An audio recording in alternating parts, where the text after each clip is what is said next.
to be talking about the first chapter in the book of James while organizing my pantry. I hope you will come along.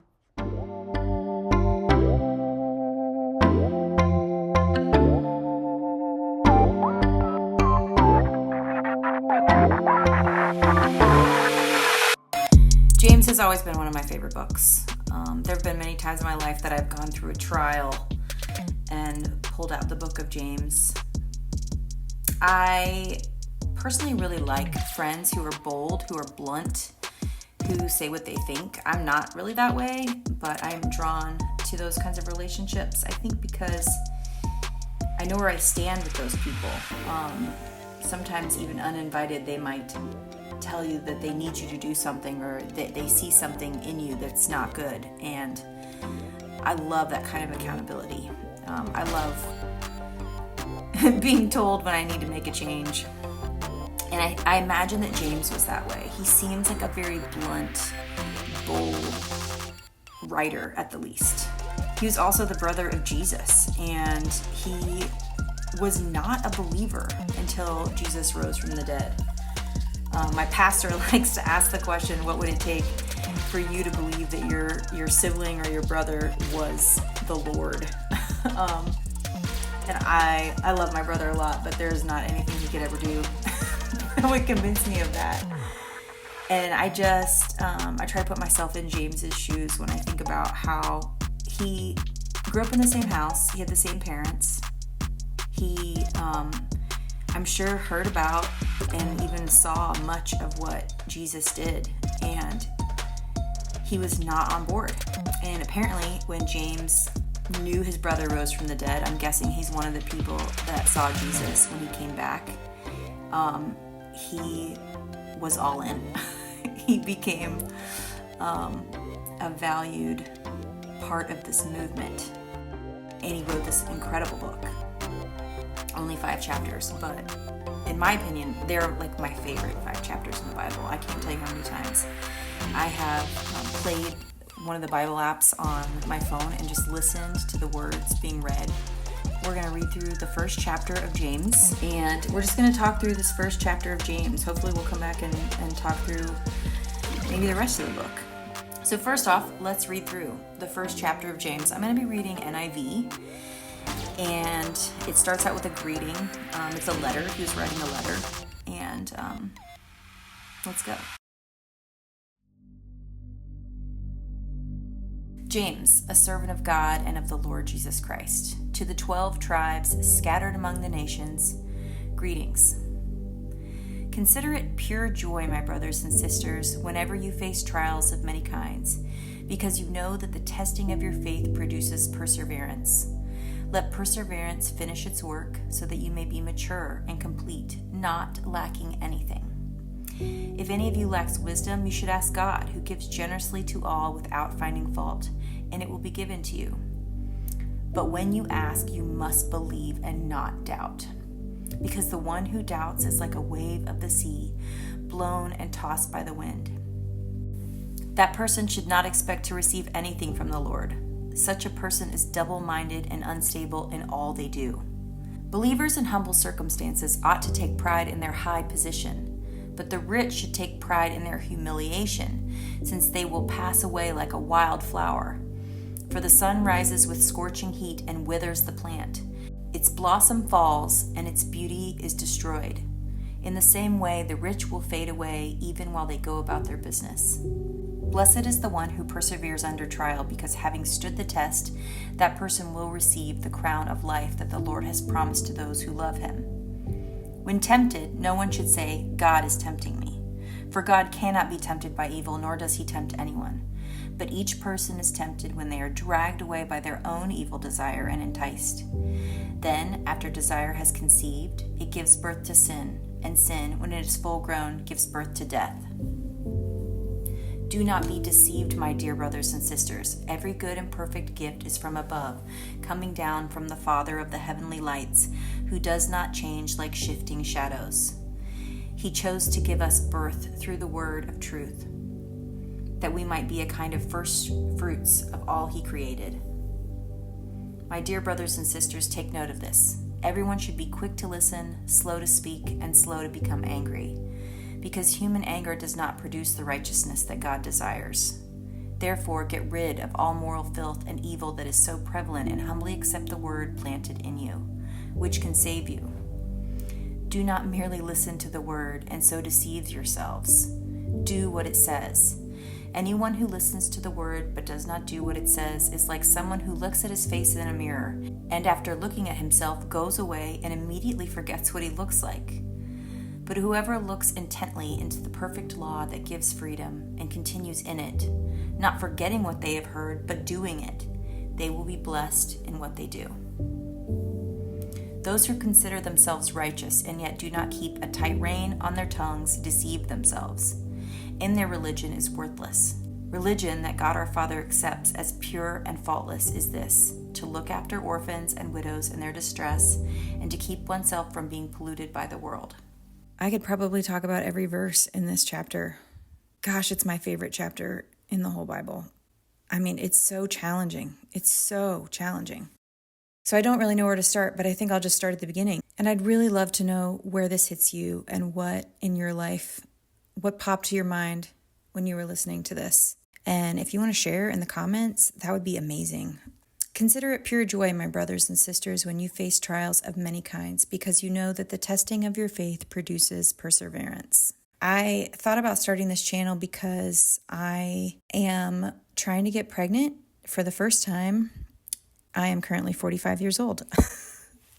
That's why I've called this channel Late Mama, late to the game. I could talk about the couple of decades that have passed waiting to be a mom.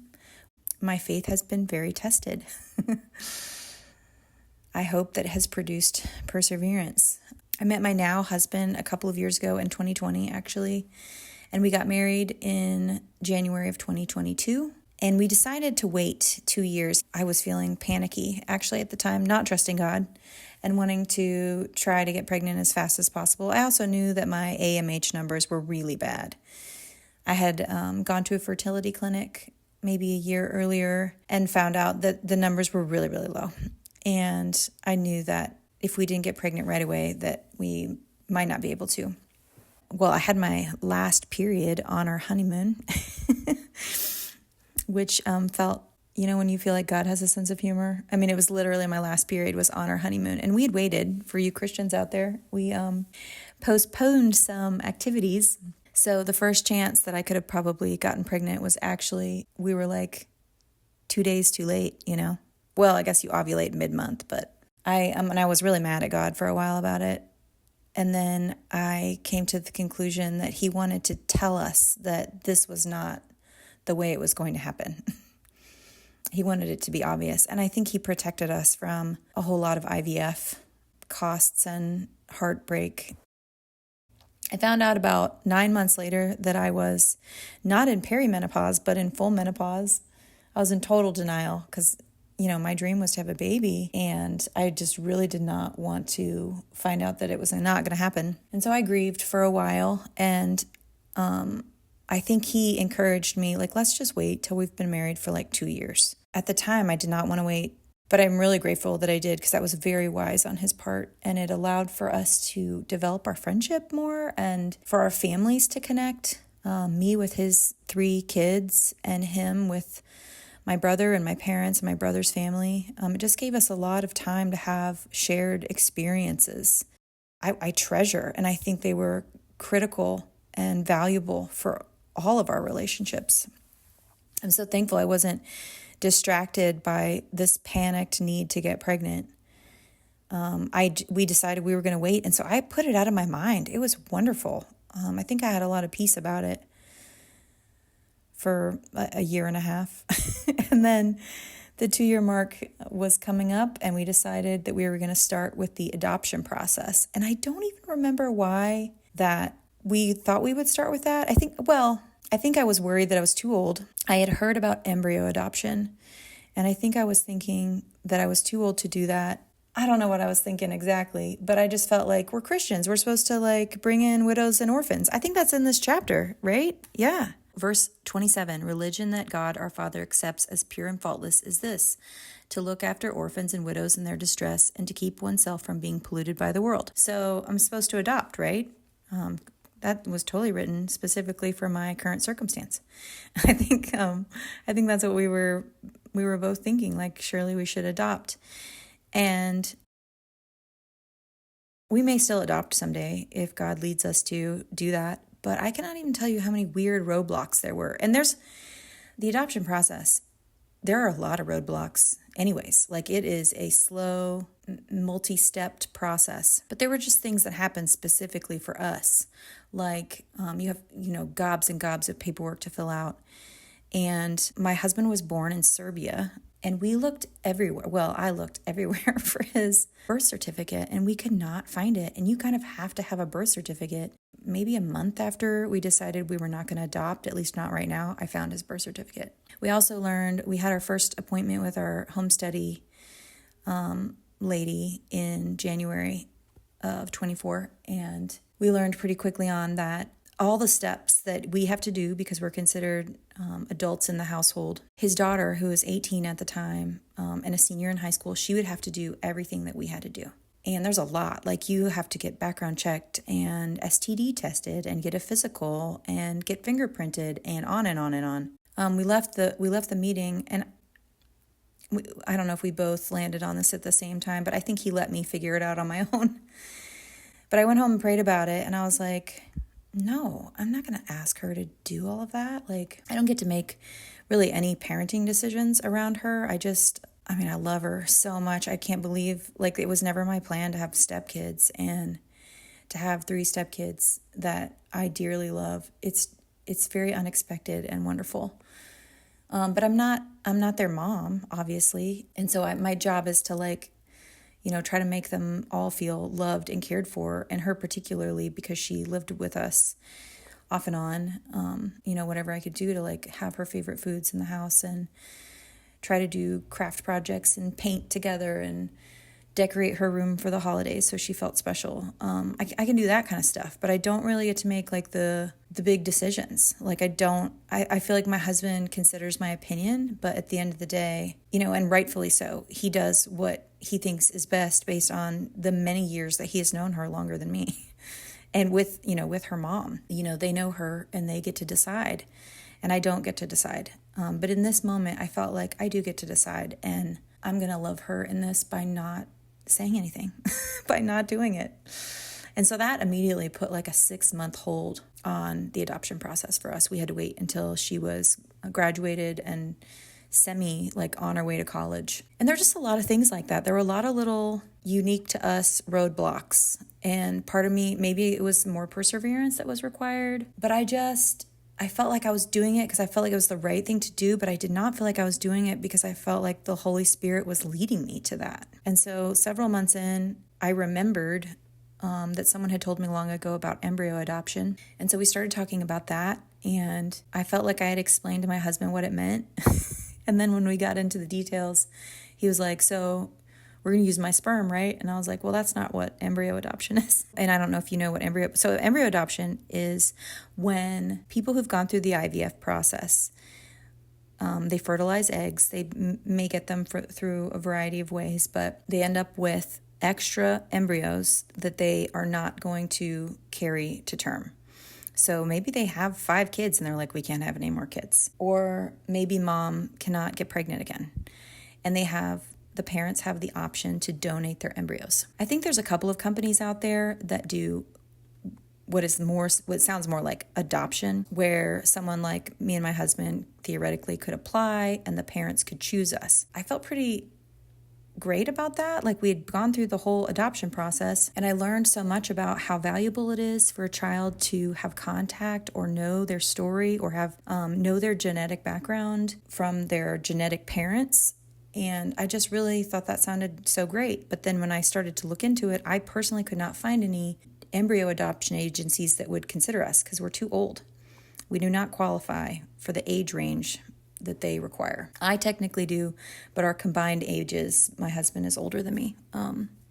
Don't cut it. Anyways, we could have pursued that, but I just found that I couldn't find a way where it's very anonymous outside of this 1 or 2 agencies that treat it like adoption. The rest of it is more like embryo donation, and it's hard to have a lot of information about the birth parents. Like, a lot of times there's no pictures, and it's not like open adoption where you can call them. And please, if I am saying this wrong, please say so in the comments. If you have an agency that you worked with, or you know of embryo adoption companies, please post about them below, because I just really struggled to find anything. And then when my husband really wanted to use his own sperm, we started looking at egg donation, which is a lot more expensive and more complicated.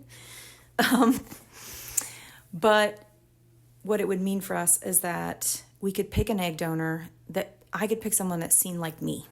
And we would be using my husband's sperm. So the child would genetically be related to my husband and his whole family. And I just, after spending so much time in adoption with, I listened to podcasts and I read books and I took classes. And I mean, we were 6 months in.